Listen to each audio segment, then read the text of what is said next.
Cumprimentando a todos, declaro aberta a sessão do Tribunal Regional Eleitoral de Mato Grosso, eminentes pares do outro Procurador Regional Eleitoral, ou consulta o Tribunal por completo se há necessidade de leitura da ata, posso considerá-la aprovada. Assim, considero então aprovada.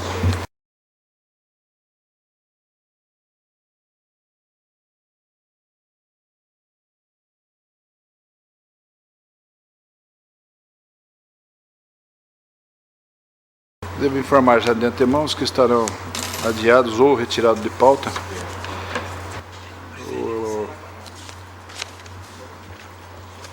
De preferência.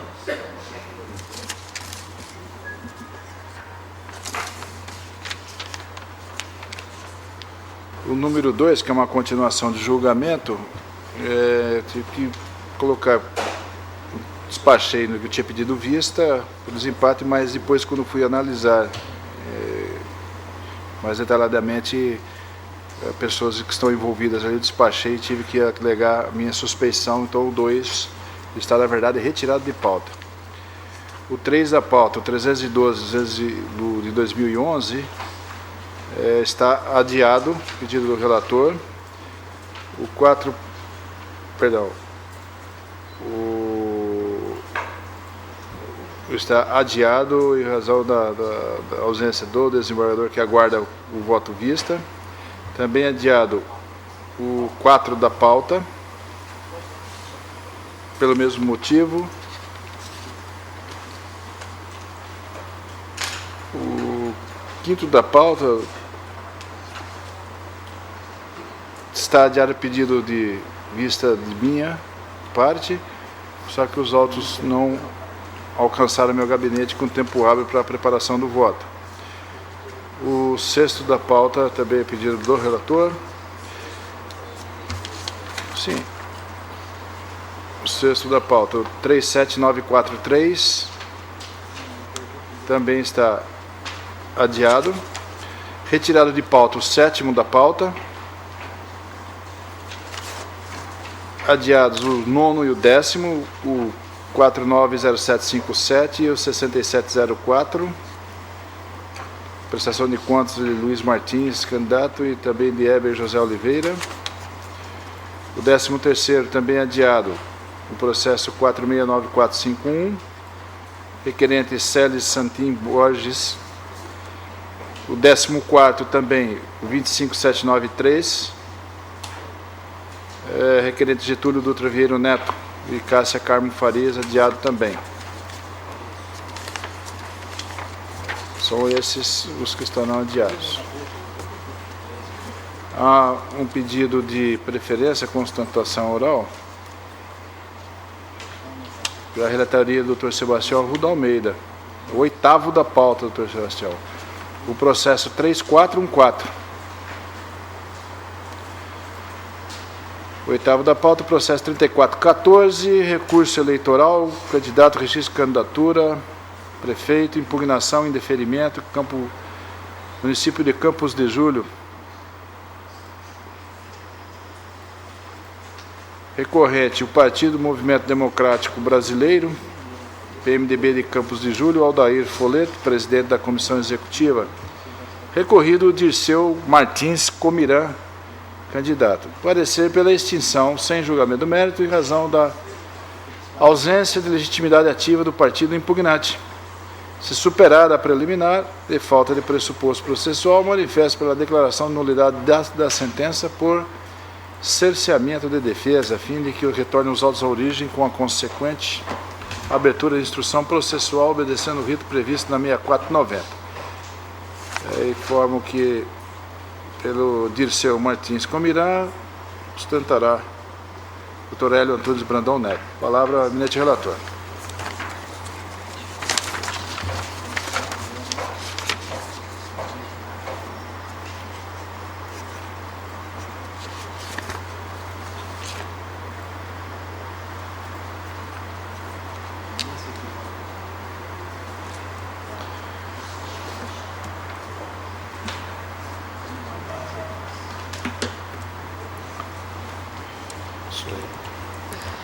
Senhor presidente, Trata-se de recurso inominado interposto pelo PMDB de Campos de Julho contra a decisão que indeferiu de plano a ação de impugnação interposta pelo recorrente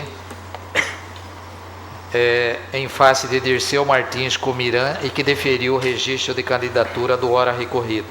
Inconformado com a decisão que de plano indeferiu o seu pleito, apresenta razões de recursos alegando preliminarmente a nulidade do julgamento porque teria o magistrado confundido o mérito com suposto juízo de admissibilidade em face da impossibilidade jurídica do pedido. Também alega que não houve instrução processual nem qualquer outra forma de apuração da alegada inelegibilidade. E no mérito, que o recorrido seria assim inelegível, em razão de ter sido eleito vice-prefeito em 2004 e teria substituído o prefeito por várias vezes no período de 2004 a 2008, e que após a cassação da prefeita eleita para o período de 2008 a 2012, o recorrido foi eleito em eleições suplementares, sendo novamente candidato, então restaria configurado o terceiro mandato. Recorre ainda da determinação de remessa dos autos da ARC ao Ministério Público para apuração de arguição de inelegibilidade de forma temerária ou de manifesta má-fé,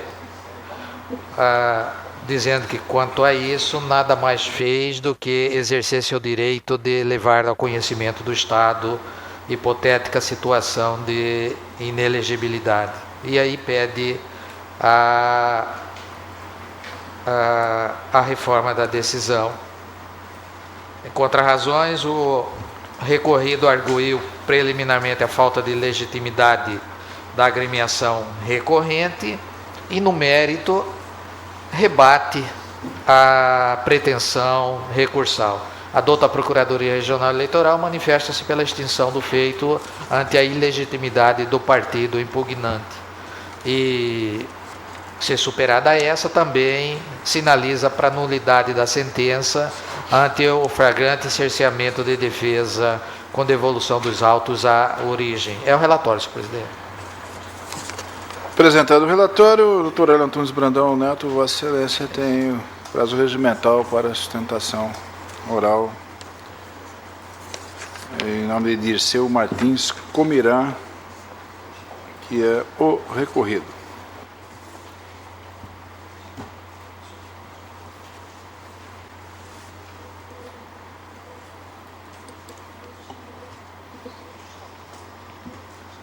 Bom dia, senhor presidente, doutor representante do Ministério Público Eleitoral que atua nesta corte, demais membros do pleno, senhores servidores deste órgão. A questão aqui imposta é basicamente muito simples, porque, como o relator apontou no relatório, não houve uma dilação probatória, então não há muito o que se discutir em relação a isso, posto que houve um indeferimento de plano da impugnação manejada pelo Partido do Movimento Democrático Brasileiro, PMDB. Então, inicialmente nós gostaríamos de apontar a questão afeta a legitimidade passiva, ativa do impugnante e agora recorrente, o partido, o PMDB, em razão de que este partido faz parte da coligação Unidos para o Progresso, que disputa as eleições em Campos de Julho.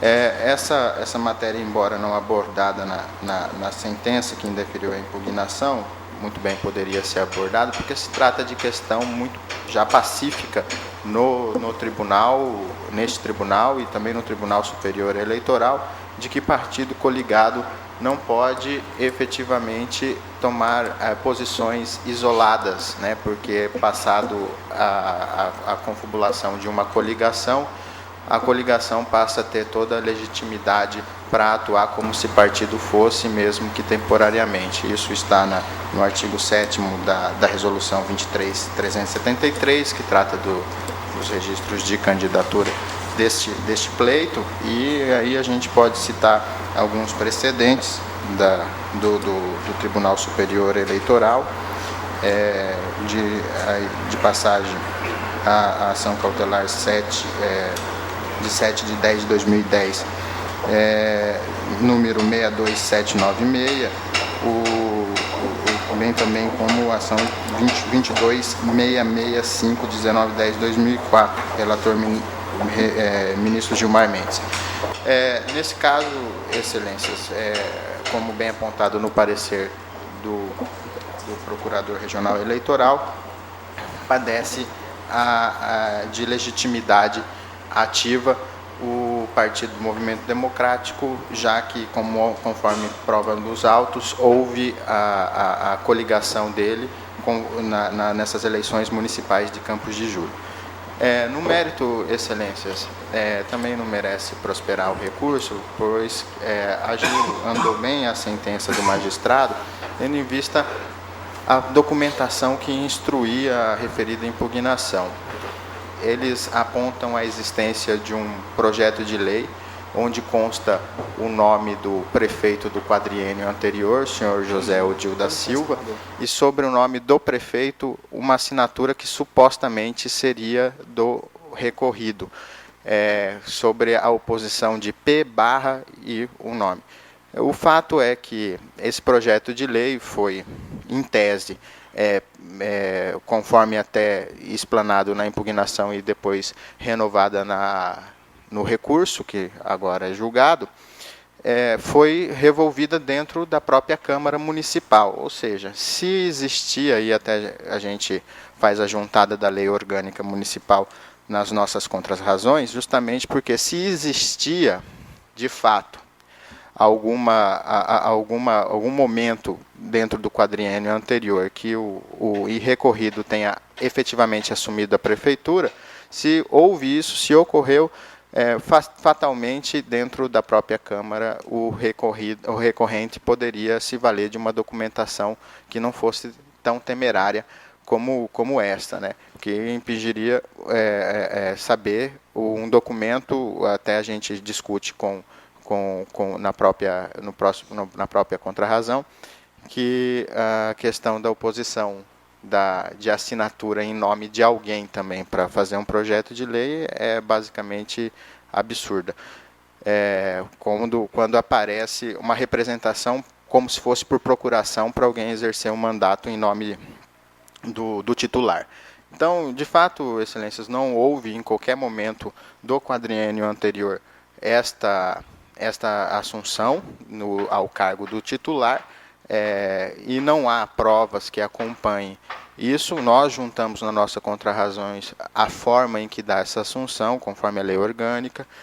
Nós juntamos também diversos projetos de lei do período onde consta a assinatura do suposto prefeito da época, né? E rememorar também que se tratou que o senhor Dirceu Martins Comiran realmente era vice no quadriênio anterior, não disputou a eleição normal daquela época. Posteriormente, no ano de 2010, com a cassação da então titular Claides Lazarete Mazzutti, ele teve a oportunidade de disputar o pleito, aí agora como candidato a prefeito, e fatalmente logrou êxito no seu intento, e demais não há como se configurar esse terceiro mandato propalado nessa ação de impugnação, renovado neste recurso manejado por pessoa que não tem qualquer tipo de legitimidade. Mas era só isso, excelências, pedindo que seja negado o provimento ao recurso, mas antes seja apreciada preliminar, diante da falta de legitimidade do partido que promoveu a impugnação e agora maneja o presente recurso, e conto com a apreciação de vossas excelências. Muito obrigado. Agradeço também, doutor. Palavra do outro procurador. Bom dia, nobres membros, doutor advogado, servidores da Justiça e público. Eu já verifiquei aqui as preliminares que o doutor Sebastião adiantou no sistema e mantenho o parecer. Relator com a palavra, mantido o parecer escrito. Senhor presidente, senhores membros, eu já disponibilizei o meu voto. A matéria é bem simples e trata daquele partido que está coligado já no processo eleitoral, onde a coligação não atua no questionamento do registro de candidatura, mas sim o partido isoladamente. E o parágrafo 4º do artigo 6º da Lei das Eleições, ele é bem expressivo, bem claro, dizendo que o partido político coligado somente possui legitimidade para atuar de forma isolada no processo eleitoral quando questionar a validade da própria coligação durante o período compreendido entre a data da convenção e o termo final do prazo para a impugnação do registro de candidatos. Essa disposição foi incluída pela Lei 1234 de 2009.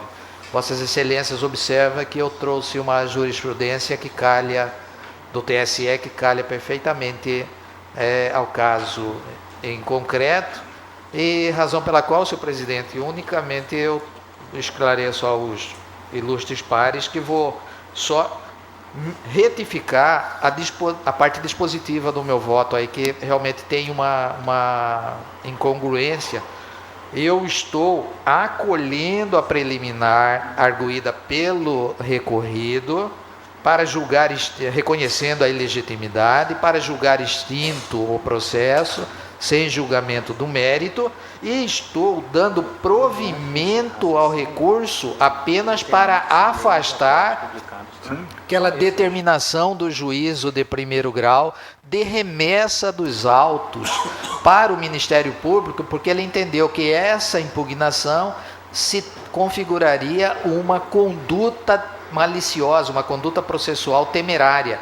E pelo próprio teor da matéria questionada, se observa que tem razoabilidade jurídica a discussão que é levada ao juízo, razão pela qual eu não estou vislumbrando nenhuma conduta processual maliciosa que justificasse essa remessa desses autos ao Ministério Público. Então, resumo novamente do que eu vou retificar o meu voto, arrumar o meu voto. Eu vou extinguir o processo, acolhendo essa preliminar do recorrido e dar provimento apenas para afastar essa determinação de remessa dos autos ao Ministério Público. É como eu estou votando, senhor presidente. Essa preliminar. Né?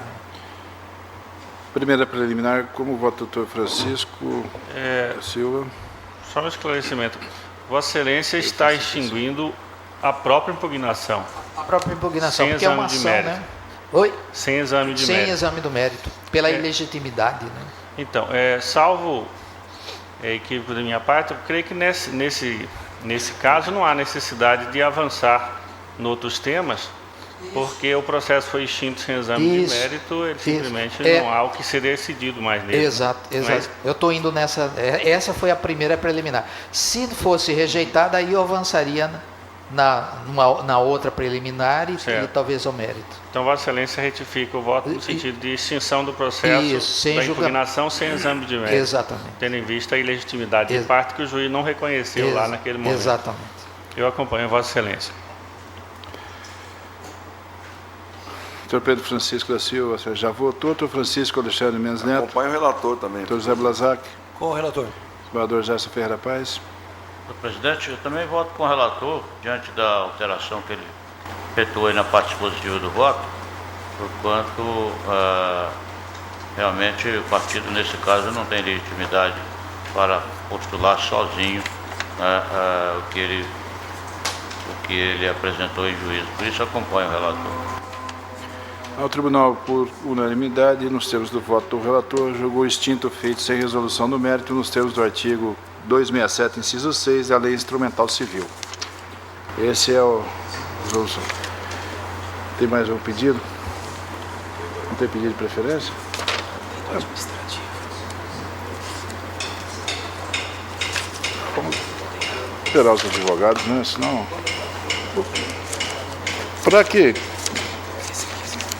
possa... evidentemente que houve o adiamento, para que se possa permitir aos advogados a continuidade de seus trabalhos. Eu vou colocar, porque é um pedido aqui de preferência com ostentação oral, de um administrativo que foi adiado da sessão passada, desembargador Gerson Ferreira Paes. Vossa Excelência é o relator.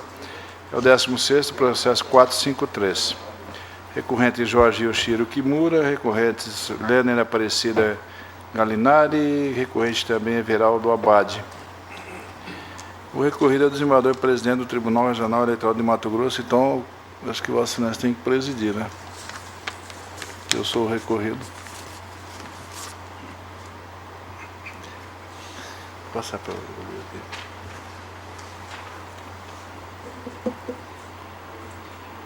Eu anuncio o julgamento do processo número 453, pedido de reconsideração em processo administrativo referente à incorporação de quintos, recorrente Jorge Yoshiro Kimura, Lênin Aparecido Galinari e Veraldo Abade, recorrido, presidente do Tribunal Regional Eleitoral. Eu sou o relator. Passo, então, ao voto. Relatório. Egrégio plenário. Trata-se de pedido de reconsideração de decisão plenária desta Corte, consubstanciada na Resolução 935/2012, tendo por fundamento para a admissibilidade do pedido que dispõe o artigo 133 do Regimento Interno. Objetivo dos peticionantes, preliminarmente, o reconhecimento e declaração de prescrição / decadência da possibilidade de revisão do ato administrativo originário e, no mérito, reforma daquela decisão plenária com fulcro no que restou decidido no bojo do recurso especial 658.501, prolatado pelo Egrégio Superior Tribunal de Justiça para manter as incorporações de parcelas de quintos a que entendem fazer jus os peticionantes. Invocam a ocorrência de prescrição ao argumento de o ato administrativo inicial, Resolução Administrativa 70/2005, foi publicada em 12/5/2005, não podendo este tribunal alterar a decisão nele contida após o lapso de 5 anos. Suscitam violação ao princípio do contraditório e da ampla defesa, porque não teria havido a ciência bilateral das partes no transcurso do procedimento administrativo, que culminou com a decisão ora atacada, a qual consiste, em síntese, na revisão de atualização dos quintos por decorrência da incorporação à remuneração de parcelas do valor recebido, quando em face do exercício de cargo em comissão ou função comissionada. Ao se reportar ao teor disposto na parte final do parágrafo 4º do artigo 3º da Lei 8.919/94, aduzem que a atualização progressiva das parcelas já incorporadas deve seguir as mesmas regras dispostas no parágrafo 3º do referido artigo, que induz à conclusão de que, aspas, a parcela a ser incorporada terá como base de cálculo a exercida por maior tempo, fecha aspas, no período de 12 meses e não por 12 meses. Esse, aliás, é o ponto fulcral da discordância ensejador do presente pedido de reconsideração. Quanto a esse entendimento, invocam o que restou decidido no recurso especial 658.501, RS, bem ainda o que consta do acordo 2285/2007, plenário do Tribunal de Contas da União. Aduzem ainda não estar vinculada essa Justiça Eleitoral às decisões administrativas do Conselho da Justiça Federal, ao entendimento aparentemente equivocado de que a decisão, ora combatida, teria se fundado no que foi decidido no âmbito daquele Conselho. Invocam, ademais, os princípios da segurança jurídica e da irredutibilidade de vencimentos como fundamentos para a alegada impossibilidade de alteração do entendimento contido na Resolução Administrativa 70/2005. Alegam ainda violação ao direito adquirido. Ao final, pleiteiam reconsideração da decisão recorrida, mantendo-se a atualização de quintos feita de forma originária, qual seja aquela contida na Resolução Administrativa 70/2005. É o relatório, passo ao voto que não tem parecer.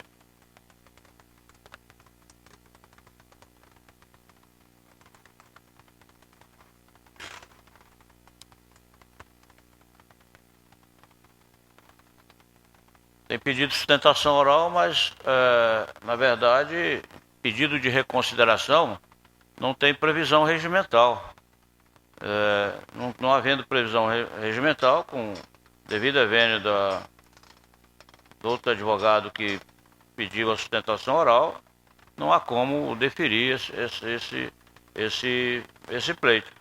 Não havendo previsão no regimento, não tem embasamento pedido, por isso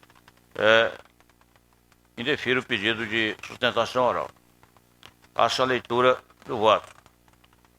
Preliminar de prescrição. Inicialmente, segundo certidão de folha 598, é de se ver que o presente pedido de reconsideração encontra-se tempestivo e, estando preenchidos os demais requisitos legais, nos termos que dispõe o artigo 133 do Regimento Interno desta Corte, dele se deve conhecer. Quanto à questão preliminar invocada pelas partes, alusiva à prescrição, é de se manter o disposto na decisão hora recorrida pelos seus próprios fundamentos, pois a decisão administrativa inicial, consubstanciada na Resolução Administrativa 70/2005, fora publicada em 12/5/2005, tendo sido publicado em 11/3/2009 a novel decisão que determina a revisão daquele ato inaugural, portanto, dentro do prazo prescricional de 5 anos.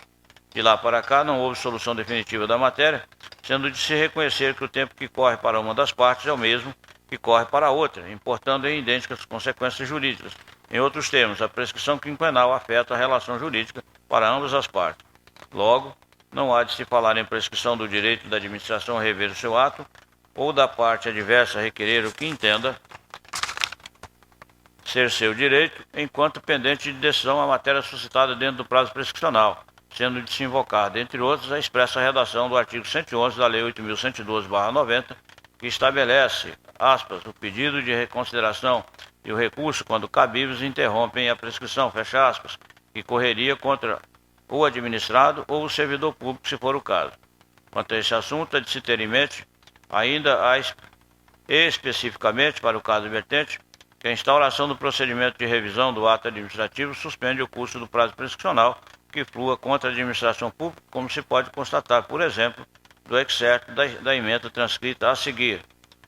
Aspas, não corre a prescrição do direito de anular ato administrativo se a ação é proposta dentro do quinquênio legal, considerada a suspensão do referido prazo para a inauguração do processo de revisão do ato pelo órgão administrativo responsável pela sua homologação definitiva. Apelação civil, número tal, relator, Juiz Federal Marco Ishida Brandão, julgado em 17/5/2002. Por tais fundamentos, afasta-se essa preliminar.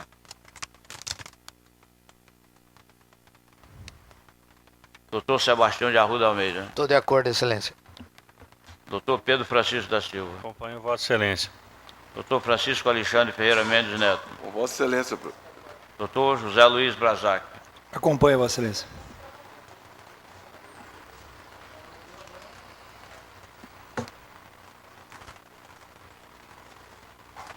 Na sequência, voto preliminar de ofensa ao devido processo legal.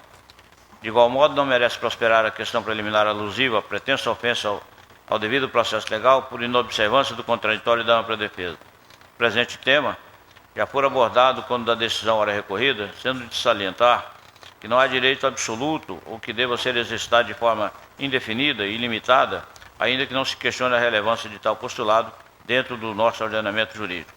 No mínimo, haveria de se suscitar que a análise e o julgamento do primeiro recurso administrativo e do presente pedido de reconsideração já supriria aquela alegada violação, caso houvesse. Mas a violação inicial suscitada não existiu. Ocorre que a complexidade da matéria, que levou anos para afirmar entendimento dos tribunais pátrios, como se observa deste próprio feito, ainda pendente de solução definitiva, bem ainda do então vacilante posicionamento do Tribunal de Contas da União, não comportava à época a menor chance de ser instruída de forma mais satisfatória com a participação dos servidores envolvidos, porque nem mesmo a unidade técnica desta Corte tinha firmeza para tanto, ou se tinha, baseava-se em posicionamentos vacilantes, como já asseverado. Ademais, conforme referido no acordo hora recorrido, não se exige a participação do interessado quando em debate meramente matéria de direito, consoante decidido no âmbito do Tribunal Regional Federal, na apelação de mandado de segurança, número tal, em que foi relatora a juíza federal Adversi Rates Mendes de Abreu, julgado em 30 de novembro de 2011. Com esses fundamentos, também não restando menor prejuízo aos peticionantes, afasto essa preliminar. Doutor Sebastião de Arruda. Também de acordo, senhor presidente. Doutor Pedro Francisco da Silva. De acordo. Doutor Francisco De acordo, Alexandre. Doutor José Luiz Brazac.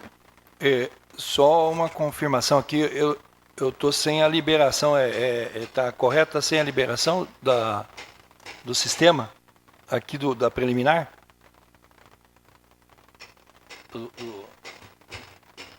o texto, ela não está aqui, né? Na verdade, Do voto.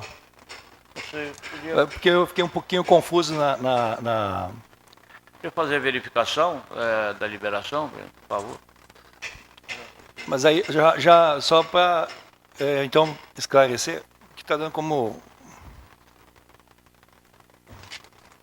Ah, tá ótimo, obrigado. Iniciante na corte tem essas panes. Eu só, então, a título de esclarecimento, nobre relator,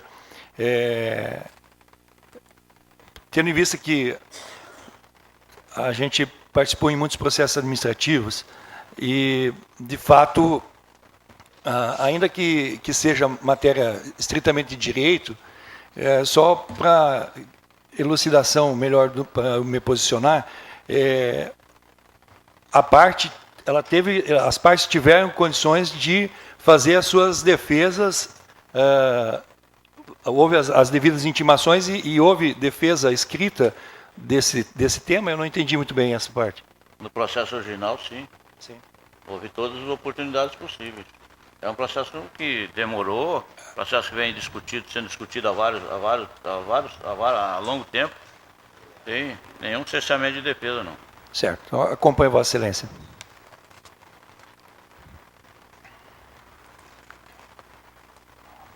Na sequência, outra preliminar é ofensa ao direito adquirido.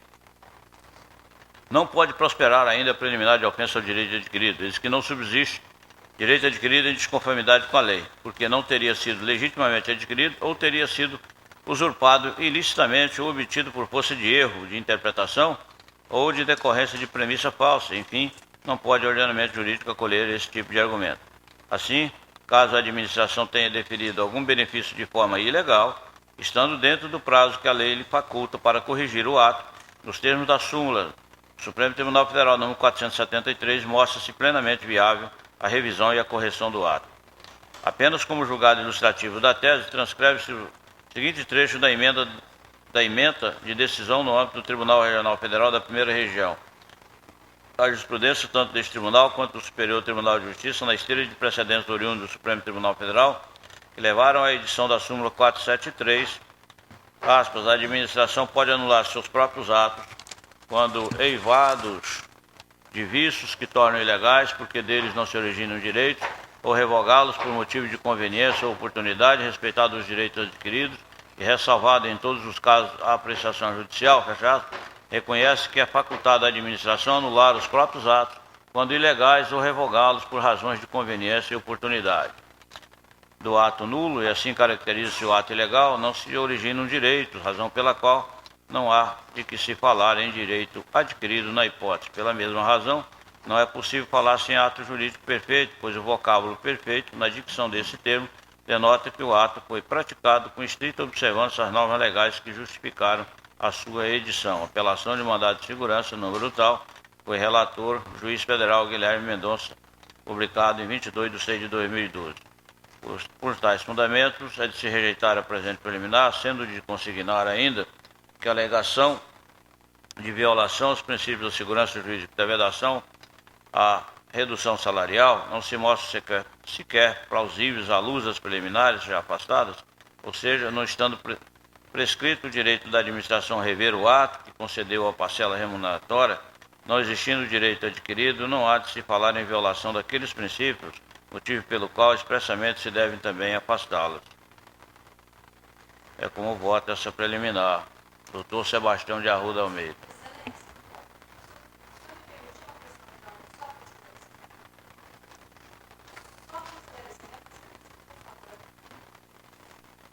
Se não tem previsão do regimento, doutor, só vai me desculpar, mas se não tem previsão regimental para sustentação oral, também para a senhora interferir no julgamento?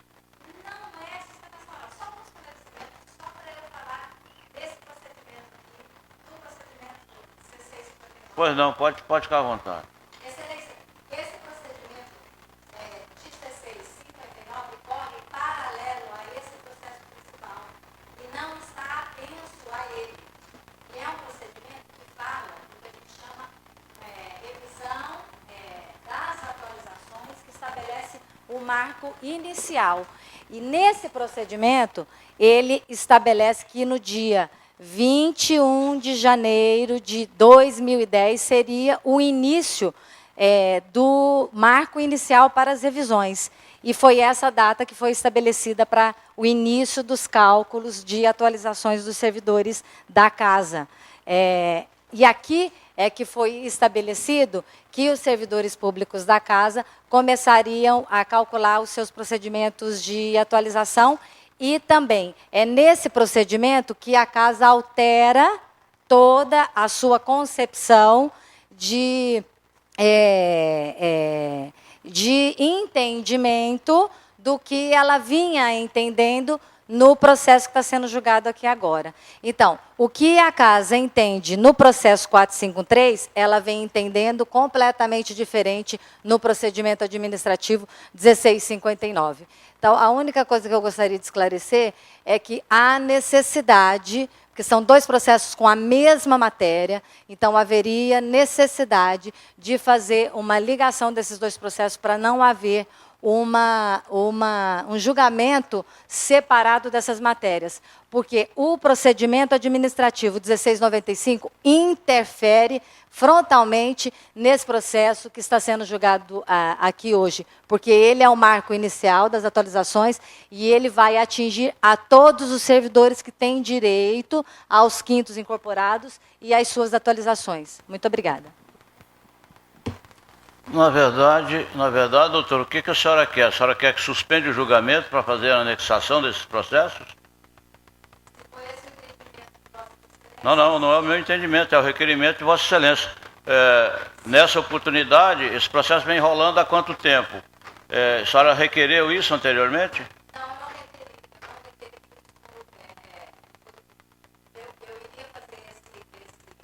Agora, no meio do julgamento, a senhora me interfere para fazer essa colocação e requer isso ou não? Ou só faz Requeiro, Excelência, requeiro isso. Requeiro. Eu vou consultar a Corte, inicialmente, sobre a votação da preliminar que eu já li. Tá? Consulto o doutor Sebastião de Arruda. Senhor presidente, pelo que foi colocado pela ilustre advogada e por Vossa Excelência, me parece que o outro processo não tem ainda decisão final, nada foi decidido. Então, não vejo por que se fazer esse pensamento, uma vez que o que poderá acontecer é justamente ao contrário. A decisão que sair deste processo, fazer coisa julgada em relação, eventualmente, para efeito do julgamento do outro procedimento, razão pela qual eu acompanho Vossa Excelência. Muito obrigado.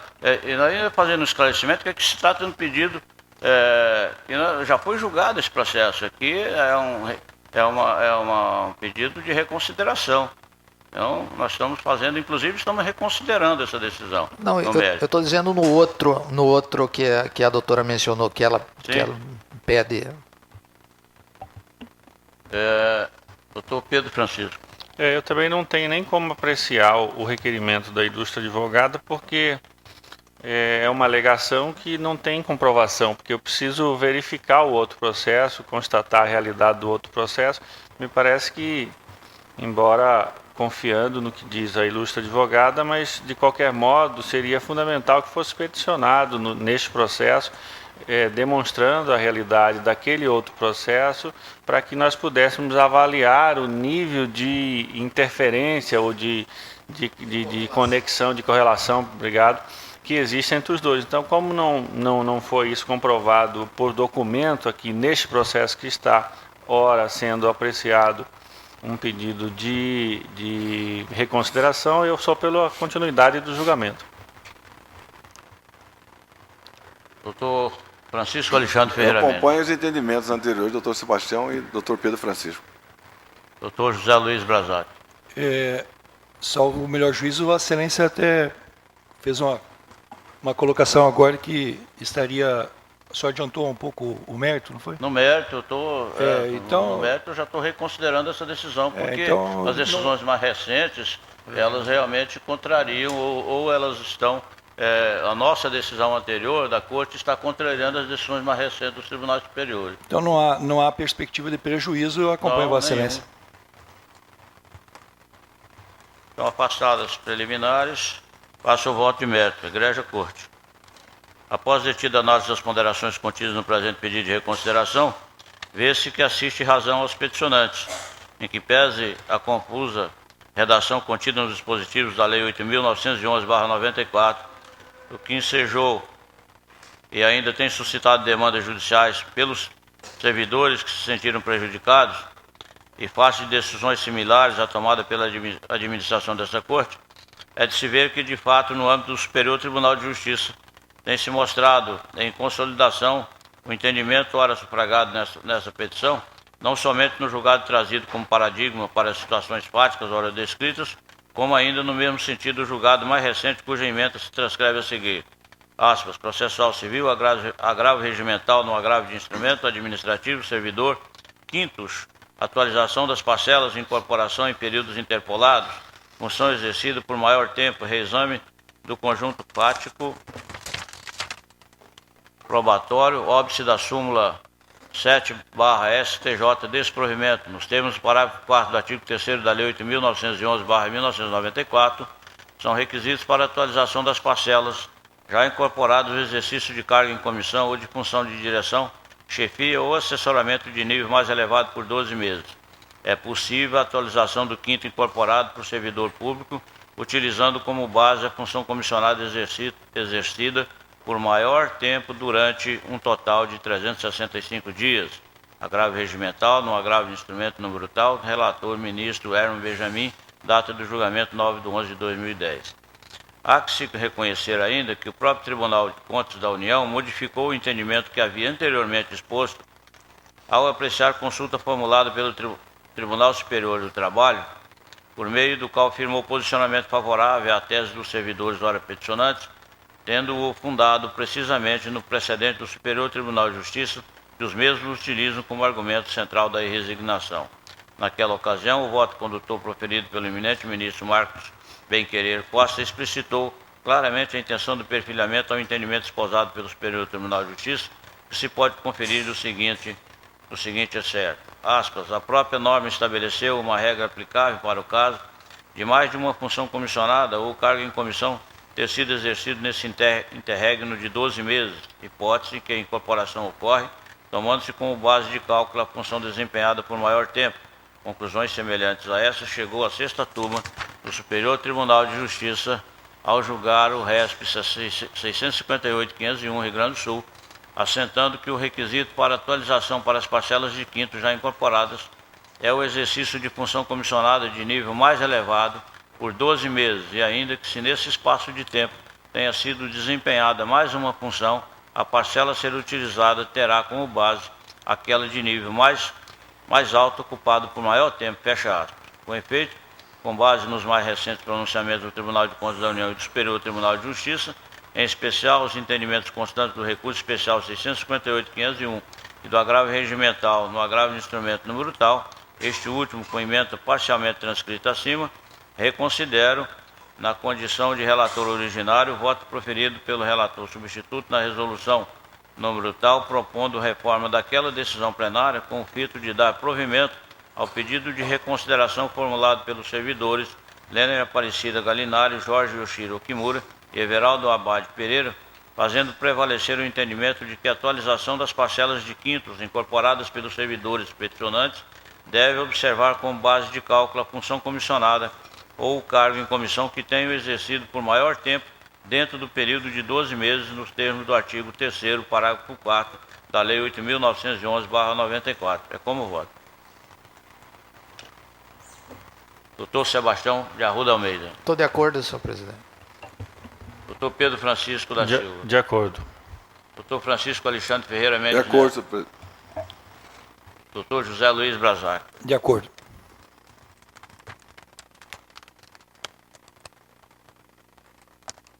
Conclusão do julgamento. A unanimidade de votos afastaram as preliminares e, no mérito, deram provimento ao pedido de reconsideração nos termos do voto do relator. Devolvo a palavra ao ilustre presidente.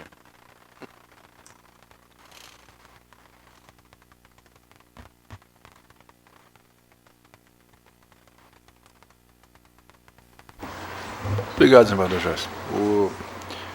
Não havendo mais pedido de preferência, coloco continuação então do julgamento, porque o segundo, o 27029/2011, como disse, eu declarei suspeito, portanto não posso sequer descer de empate.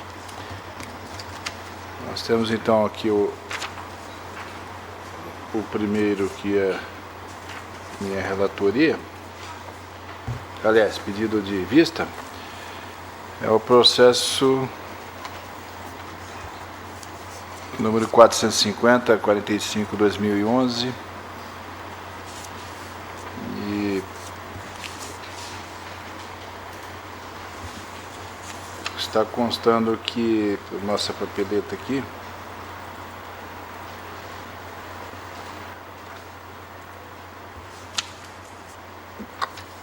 unanimidade afastou a arguição de decadência. No mérito, primeira parte do julgamento do mérito, também por unanimidade proveu-se parcialmente o recurso para reduzir a pena de multa para R$ 4.500, que é o valor excedente, e empate com relação à penalidade de proibição da participação de licitações públicas, de celebração de contratos com a administração pública. É nesse ponto que eu desempato. Está liberado o voto, pelo menos constando que como liberado, onde entendi que a penalidade consistente na proibição de participar de licitações públicas e celebrar contratos com o Poder Executivo pelo período de 5 anos, descritas no parágrafo 3º do artigo 81 da Lei 9504/2007, somente deve ser aplicada se, ao aplicar a proporcionalidade em relação ao excesso de doação frente ao limite desta e ao faturamento bruto da empresa, constata-se ser o excesso relevante. Aqui no caso foi um excesso de R$ 4.500.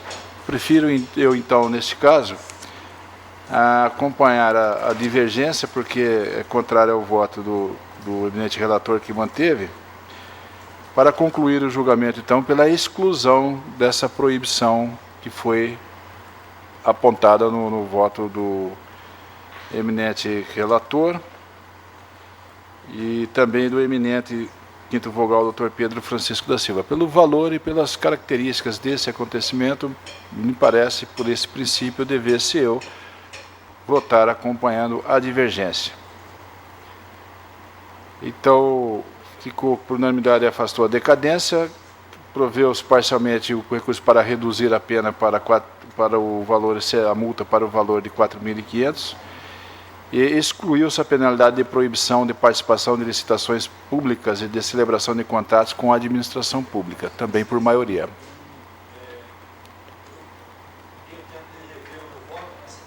Claro. A questão da licitação, eu estava tendo um entendimento que, na leitura da lei, ela estaria vinculada na medida em que fosse automática. Então, eu estou revendo o meu posicionamento de que a parte da licitação ela é uma parte facultativa ao julgador em fazer o seu juízo e sopesar aí na ponderação a gravidade do ato, né? Então, diante disso, eu revejo o meu posicionamento, acompanho Vossa Excelência e passo a ter esse entendimento de que a cada caso tem que se analisar especificamente os itens relativos à aplicação desse ponto. É como eu voto. Pois bem, anotada a retificação do voto de Vossa Excelência. Então, por unanimidade, afastou a arguição de decadência. No mérito, por unanimidade, proveu-se o recurso para... Não, aqui está errado essa papeleta, hein? Não, está certo. De fato, Vossa Excelência... Então, é somente um comentário, talvez, então, porque o senhor veio na divergência exatamente em razão do meu, né? Então, por unanimidade, proveu-se parcialmente o recurso no tocante à redução da pena de multa. Isso. E também por maioria, excluiu-se a penalidade de proibição de participação de licitações públicas de celebração de contrato com a administração pública. Devo anotar aqui o primeiro vogal, o doutor José Luiz Blazac, reviu o voto nessa sessão. A partir do vosso posicionamento, agora, se for para tumultuar o resultado, eu simplesmente... Não tem tumulto, não. Requeiro no normal. sentido de só observação, a partir de agora. Não concluiu o julgamento, está aí aberto. Está ótimo. Não. Pronto? Esse aqui. Então, 4.2, como eu disse, foi declarada a minha suspeição. 4.3 foi adiado, 4.4 também foi adiado.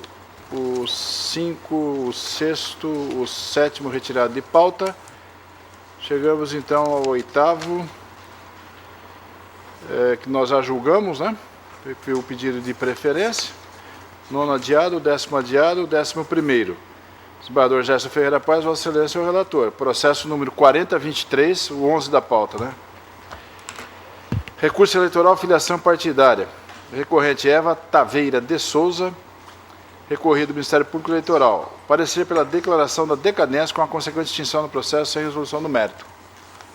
Palavra ao eminente relator. Prazo plenário, cuida-se de recurso eleitoral inominado interposto por Eva Taveira de Souza contra a decisão do juiz da nona Zona Eleitoral de Barra do Garças, que indeferiu o pedido de inclusão do seu nome na lista de eleitores filiados no Partido Comunista do Brasil, PCdoB, por considerá-lo intempestivo. Aduz a recorrente que se filiou ao PCdoB na data 30 de nove de 2011 que o partido não enviou as listas de novos filiados à Justiça Eleitoral nas datas definidas no calendário eleitoral, ocasionando-lhe prejuízo, pois pode inviabilizar seu projeto político de disputar as eleições municipais do corrente ano. Alega ainda que não agiu corretamente o juiz ao indeferir, em 5 de julho, o pedido de reconhecimento de filiação, em razão do decurso do prazo do envio das listas, conforme o cronograma previsto no provimento 7/2012, visto que, de acordo com o próprio provimento, a data limite para as decisões das situações sob júdice é de 5 de julho, e para o registro das decisões no sistema é 16 de julho. A douta Procuradoria Regional Eleitoral manifesta-se pela declaração de decadência, com a consequente extinção do processo sem resolução de mérito, folhas 30 e 37 ao relatório. Doutor Procurador. Mantenha o parecer. Mantido escrito de excelência. Palavra.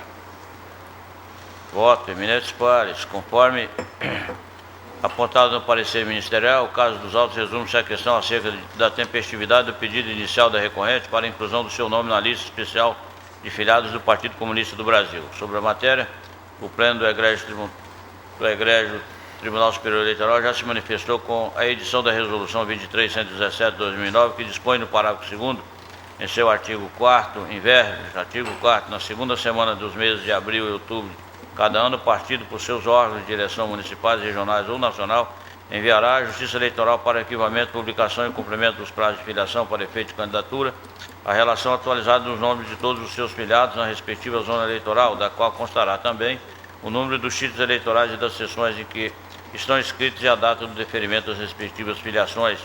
Lei 9.096/95, artigo 19, caput.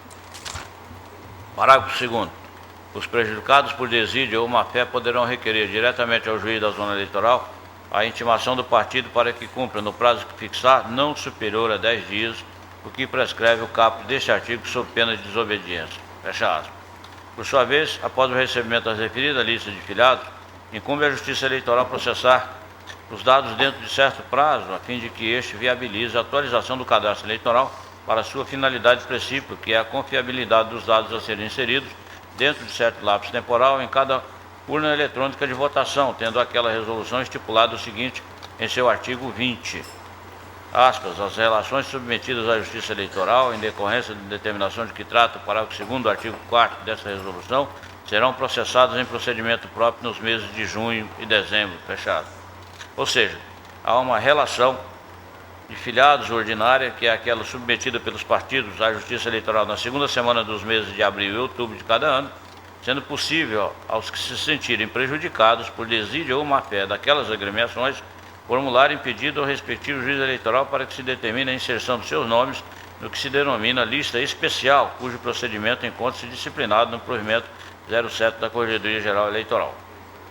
Ocorre que essa lista especial teve como prazo final o dia 24 de maio de 2012 para o procedimento de submissão das relações de filiados pelos partidos, consoante se observa as folhas 10, o que significa que o recorrente deveria ter feito seu pedido inicial antes dessa data, de forma a possibilitar toda a tramitação processual a finalizar-se com a providência a cargo do partido após o recebimento da decisão judicial nesse sentido. Como o pedido inicial foi formalizado em 30 de maio, quando a filiação pretendida já devia estar no cadastro até 24 de maio de 2012, no máximo, certo, o juiz acolhe em indeferir o pleito, porque incidiu a decadência do direito, ora sob enfoque, de acordo com o parecer ministerial, ainda que não exata a data final ali consignada. Não há que se falar, portanto, em possibilidade de inclusão da filiação até a data de 5/7/2012, nos termos do cronograma constante do provimento 7, conforme equivocadamente invocado pela recorrente, eis que a designação de, aspas, data limite para a decisão dos tribunais subjúdices, fecha aspas, constante da parte final do quadro de cronograma daquele normativo, não se refere a situações como a descrita nesses autos, não se referindo propriamente situações pendentes de decisão judicial formal, como a do presente feito. A expressão subjúdice do cronograma de folhas 10 refere-se a situações de filiações que ainda se encontram pendentes do cadastro eleitoral após o referido sistema do TSE haver detectado algum problema a partir da submissão das relações especiais, que são aquelas já referidas à juris, ou seja, aquela que se origina de decisão judicial e que precisa constar do sistema do TSE até o dia 24 de maio de 2012. Além disso, em que pese constar dos autos a ficha de filiação partidária e a declaração firmada pelo presidente do Comitê Provisório do PCdoB em Barra do Garças, confirmando a filiação da recorrente, na data por ela apontada, tais provas não têm o condão de fazer retroagir o tempo para o fim de viabilizar a alteração do cadastro eleitoral. O pedido de inclusão do nome da recorrente na lista de filiados do PCdoB, feito fora do prazo, inviabiliza o seu deferimento, não somente por razões de ordem prática, por inexistir possibilidade fática de inserção neste momento em que já deflagrado o microprocesso eleitoral, ou seja, já na fase de campanha eleitoral, senão também porque macularia o princípio da isonomia em face dos eleitores que observaram as normas eleitorais e formularam seus pedidos a tempo e modo nos termos da legislação de regência. Ante o exposto, estando caracterizada a decadência do direito de ação, em consonância com o parecer ministerial, julga-se extinto o processo com resolução de mérito nos termos do artigo 269, inciso 4 do Código de Processo Civil. Como voto, senhor presidente? Senhor Sebastião Arruda, como voto? De acordo, senhor presidente. Senhor Pedro Francisco da Silva, Vossa Excelência, vota. Só um esclarecimento, ilustre relator. Não seria o caso de simplesmente negar provimento ao recurso, tendo em vista que ele requereu, a parte requereu a inclusão do nome no cadastro, o juiz indeferiu porque não havia mais prazo para a inclusão. Aí ele recorre dessa decisão. Ele recorre à arguição da Procuradoria da incidência da decadência, porque tinha fluído o prazo dele fazer esse requerimento. Por isso que eu estou acolhendo essa preliminar para julgar extinto com a resolução de mérito. Então, nesse caso, quando o senhor está extinguindo o processo, o senhor está, na verdade, anulando a decisão do juiz lá, não é isso? Não, porque o juiz indeferiu lá, ele indeferiu a remessa dessa lista. Ele, na verdade, eu estou julgando extinto, estou mantendo a decisão do juiz. Uhum. Eu vou pedir vênia para simplesmente negar provimento ao recurso, confirmando o entendimento do juiz na sentença, confirmando a sentença que indeferiu o pedido de inclusão do nome na lista, em razão da decadência, mas não extinguindo o processo sem exame de mérito. Aqui está com exame de mérito. Ah, está certo. Com resolução de mérito. Eu acompanho, Vossa Excelência, realmente eu li aqui, sem extinção, sem exame de mérito. Divergência? O relator, Não, Não acompanho o eminente relator nesse caso. Tribunal, por unanimidade, extinguiu o processo com resolução do mérito nos termos do artigo 269-4 do Código do Processo Civil. Decisão em consonância com o parecer ministerial. 12º. Também desembargador Gerson Ferreira Paes, 937, o processo. Recurso eleitoral, tema de listamento, transferência de domicílio, recorrente Eliane Valéria de Oliveira, parecer pelo conhecimento e provimento do recurso. Palavra do doutor relator. Durante plenário, trata-se de recurso eleitoral interposto por Eliane Valéria de Oliveira em face da decisão do juiz da 30ª Zona Eleitoral, mediante a qual lhe fora indeferido o pedido de transferência de domicílio eleitoral sob argumento de ausência de comprovação de residência no município de Cocalinho. O membro do Ministério Público que oficia naquela instância manifestou-se pelo indeferimento do pleito. A douta Procuradoria Regional Eleitoral opina pelo conhecimento e provimento do recurso, a folha 72 e 74. É o sucinto relatório. Neto Procurador. Mantenha o parecer. Mantido o parecer, senhores. Eminentes pares, Eliane Valéria de Oliveira preenchera o requerimento de alistamento eleitoral, informando seu endereço na cidade de Cocalinho, sob jurisdição da 30ª Zona Eleitoral, ao intento de pleitear transferência de seu domicílio eleitoral para aquele município. O referido documento fora protocolizado na 30ª Zona Eleitoral em 13 de 4 de 2012. Diligência efetuada por servidor do posto eleitoral daquela zona eleitoral constatou que a referida eleitora nunca morara no endereço por ela declinado em seu requerimento, motivo pelo qual o magistrado acolhe e indeferiu a transferência pleiteada. A interessada protocolizara pedido de reconsideração, a que o juiz emprestou força recursal, não sem antes intimá-la para regularização da representação processual, que foi por ela efetivada, as folhas 19/20 e 36, tendo juntado documentos que comprovariam vínculos patrimoniais, sociais e afetivos com a cidade para onde deseja transferir seu domicílio eleitoral.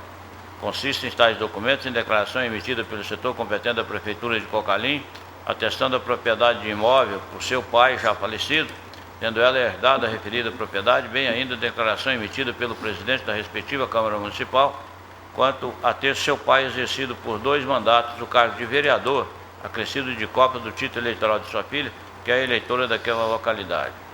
Apesar dos documentos juntados, o magistrado acorre, mesmo considerando a flexibilidade conferida pela jurisprudência ao conceito de domicílio eleitoral, manteve sua decisão anterior ao fundamento de que a eleitora não possui residência em Cocalinho pelo prazo mínimo de 3 meses. Pois bem, de se ver que a primeira decisão judicial pautou-se em constatação da falsidade da declaração de endereço prestada pela própria eleitora, portanto, nada a censurar quanto ao seu teor. Já no juízo de retratação, contudo, poderia o magistrado emprestar a mesma flexibilidade que reconhecer existente na Corte Eleitoral Superior para definição de domicílio eleitoral, deferindo o requerimento de transferência, porque os documentos juntados posteriormente aos autos demonstram que, em que pese não residir no município de Cocalinho, a recorrente possui com essa cidade há muito mais que 3 meses vínculos sólidos, não somente porque seu genitor fora ali vereador, mas porque lhe deixara de herança imóvel ali localizado, bem ainda porque sua própria filha ali exercita seu direito de voto. Portanto, salvo a primeira declaração inverídica de endereço, não se pode atribuir em tese qualquer tentativa de bula à legislação, como ocorre nos casos não raros dos aventureiros eleitorais, das pessoas que transferem seu domicílio eleitoral por procedimento espúrio de compra de votos ou algo equivalente, porque no caso vertente, há certo fundamento para que a recorrente queira contribuir para o destino político, portanto, para a administração daquela municipalidade, haja vista que 3 gerações de sua família ali exercem seus direitos políticos, tendo a recorrente imóvel no município, ainda que nele não resida habitualmente, motivo mais que suficiente para a aceitação do requerimento de que estamos a tratar, não olvidando a possível ilicitude quanto ao documento com teor falso apresentado inicialmente ao juízo. A proposta é de se transcrever da jurisprudência do Egresso Tribunal Superior Eleitoral o seguinte julgado. Aspas. Para o Código Eleitoral, o domicílio é o lugar em que a pessoa mantém vínculos políticos, sociais e afetivos. A residência é a materialização desses atributos. Em tal circunstância, constatada a antiguidade desses vínculos, quebra-se a rigidez da exigência contida no artigo 55, inciso 3. RESP 23.721, relator ministro Humberto Gomes de Barros, acordo de 4/11/2004. Sob tais fundamentos, seria razoável dar integral provimento ao presente recurso, não fosse um óbice de natureza processual, consistente no efeito retroativo de eventual provimento recursal, associado ao impedimento prático relativo à atual fase do processo eleitoral, em que fechado o cadastro eleitoral para tal tipo de movimentação, ou seja, de transferência de domicílio eleitoral. Por óbvio, não se mostra lógico reformar a decisão ACOR para determinar o registro retroativo de domicílio eleitoral após as eleições de 2012, de quem tenha votado em outro domicílio, cumprindo assim seu dever de votar. Isso corresponderia a uma suposta e absurda autorização da própria Justiça Eleitoral para que o mesmo eleitor tenha 2 domicílios eleitorais. Ou, por outro lado, acarretaria a inimaginável situação de anulação do voto que tenha dado na sessão eleitoral em que atualmente está inscrito, que também não faria o mesmo sentido.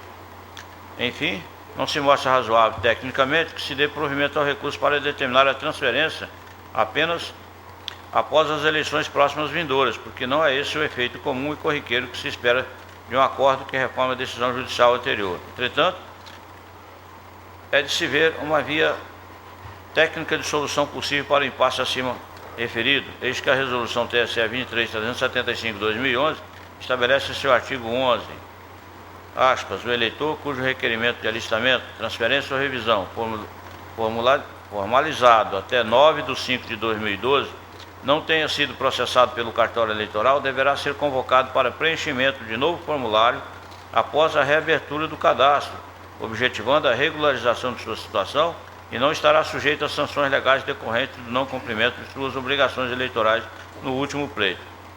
Fecha aspas. Ressalta-se que a situação prática da recorrente amolda-se perfeitamente à hipótese normativa mencionada, eis que protocolara seu formulário no dia 13 de abril de 2012, antes, portanto, da data limite, que era 9/5/2012. Assim, face do exposto, com base no dispositivo transcrito acima, dá-se parcial provimento ao recurso interposto por Eliane Valéria de Oliveira para que, reformando a decisão recorrida, seja ela inserida pelo juiz da Cor nas disposições normativas do artigo 11 da Resolução TSE 23.375/2011, após a reabertura do cadastro, dispensada, entretanto, a convocação para preenchimento de novo formulário, eis que as provas carreadas aos autos já se mostram suficientes à comprovação do domicílio eleitoral e consequente processamento do respectivo pedido de transferência. É como voto. Sr. Sebastião Arruda Almeida, com voto. Dr. Pedro Francisco da Silva, com voto. De acordo. Dr. Francisco Ferreira Mendes Neto, como voto. O relator. Dr. José Luiz Blazar, como voto.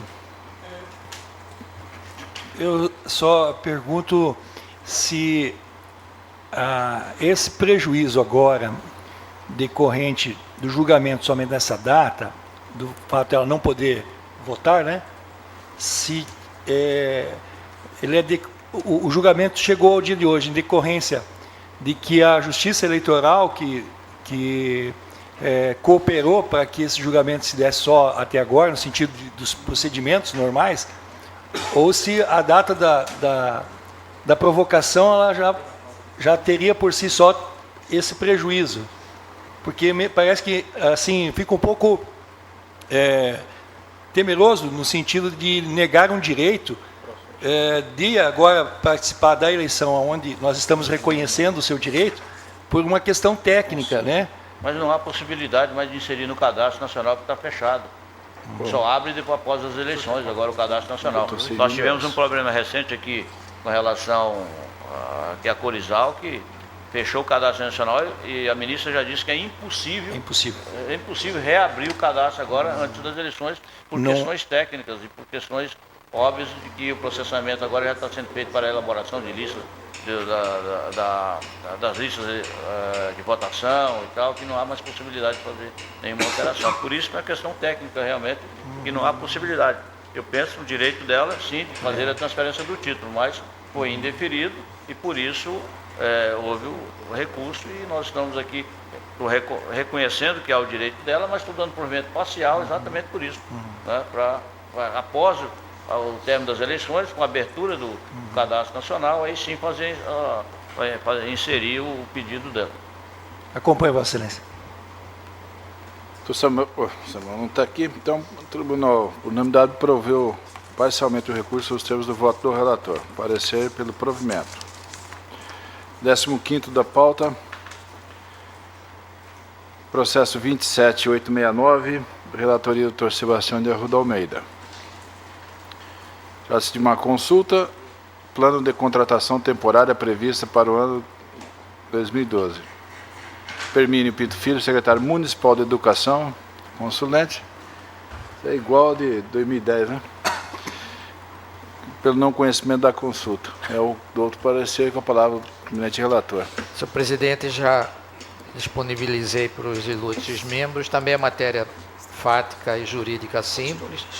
É uma consulta onde a Secretaria Municipal de Educação, pelo titular da pasta, Permínio Pinto Filho, diz que vem à presença deste tribunal apresentar um plano de contratação temporária previsto para o ano de 2012, para conhecimento e orientação, haja vista ser este um ano eleitoral em que as contratações de pessoal pelo poder público deverão observar os limites temporais estabelecidos pela nossa lei das eleições. E aí faz articulações fáticas sobre o tema e, enfim, busca justamente essa orientação. E na linha de entendimento tanto da seção de análise técnico-processual quanto da douta Procuradoria Regional Eleitoral, está mais do que evidente que se trata de caso concreto, razão pela qual eu estou votando pelo não conhecimento da presente consulta eleitoral. É como eu estou votando, senhor presidente.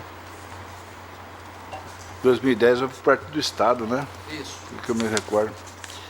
Mas para, nota de acordo? De acordo. Então, por unanimidade, não conheceu da consulta nos termos do voto do relator. Decisão do Ministério Público também, né? Ministério Público também. Pelo não conhecimento da consulta, parecer ministerial. Judiciais já foram? Nos judiciais eu tenho alguns administrativos. O 17º, processo 22.151. Processo administrativo de designação de juiz eleitoral para a 46ª Zona em Rondonópolis e Pedra Preta.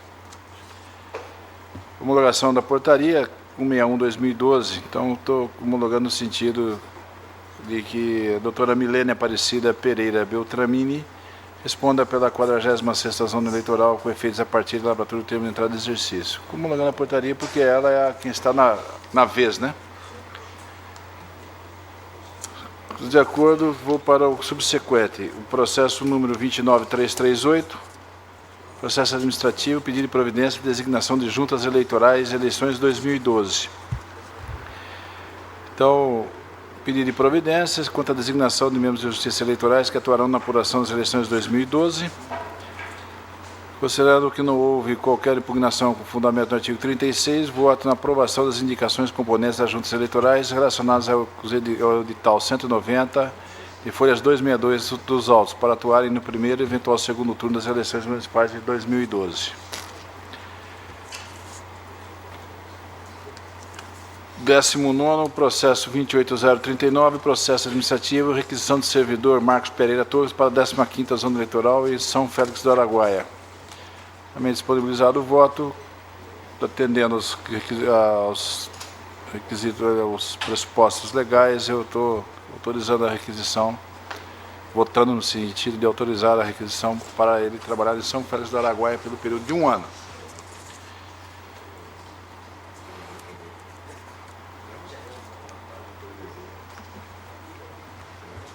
Aqui eu tenho processo administrativo número 33757. Trata-se do afastamento do eminente vice-presidente e corregedor do Tribunal Regional Eleitoral de Mato Grosso para dedicação exclusiva à Justiça Eleitoral. Como é de praxe, né? Nós temos esse afastamento no momento mais próximo das eleições, então as circunstâncias fáticas atuais demonstram um aumento significativo de serviços eleitorais, justificando o afastamento do vice-presidente, corregedor das funções, fundamento nas informações técnicas lançadas nos autos e dispositivos constantes do Código Eleitoral, artigo 30, inciso 3 e resolução 21842/2004, e nos precedentes do Colégio Tribunal Superior Eleitoral e desse regional, voto pelo afastamento do eminente corregedor no período de 6/8/2012 a 2/11/2012. Espero essa resolução. De acordo, nós teremos que, na verdade, estender isso para todos os membros, né? Magistrados, né? Se pudesse. Né? Mais algum? Com o código, o nosso regimento interno, eu só pude disponibilizar, parece ontem, não tive eu mesmo fazer uma leitura pessoal integral. Uma hora que vamos botar na terça-feira, né? Não tem problema nenhum. Nada mais? Existe necessidade de leitura de acordo em sessão. Por favor, solicito o gabinete judiciária aqui, do Breno, que proceda. Registra-se a publicação do acórdão 21.310, referente ao processo 34.14/2012. Nada mais, então, encerrada a presente sessão, agradecendo a presença de todos os pares, todos os servidores.